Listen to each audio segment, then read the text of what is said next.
अब देखते हैं दूसरा उदाहरण। दूसरा उदाहरण देखो यहाँ क्या कहता है, कह रहा संख्याओं 6 और 20 के अभाज्य गुणनखंड विधि से HCF और LCM ज्ञात कीजिए। तो हम हल लिख लेंगे। अब देखो संख्या 6 और हमारे पास 20 है, तो हम लिख लेते हैं पहले 6।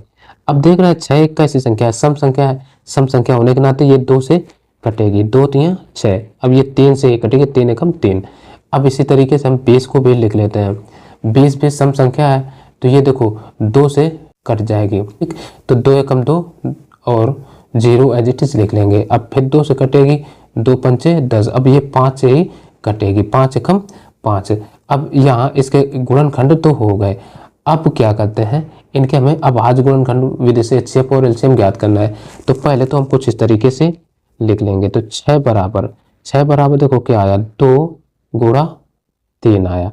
और 20 बराबर क्या आएगा, 2 गुणा ये 5 आ गया, ठीक। अब देखो पहला काम है HCF निकालने का। तो HCF देखो वो होता है जो सब में मिले, यानी जैसे 2 संख्याएं हैं तो दोनों में मिलना चाहिए। तो दोनों में देखो क्या मिल रहा है, हमें दोनों में मिल रहा है ये 2। तो 2 को हमने घेर लिया और ये इसलिए HCF इसका हो जाएगा 2। 3 देखो इसमें 3 है लेकिन 2 नहीं है। अब इसमें 2 है तो 3 नहीं, 5 है तो 3 नहीं है ना।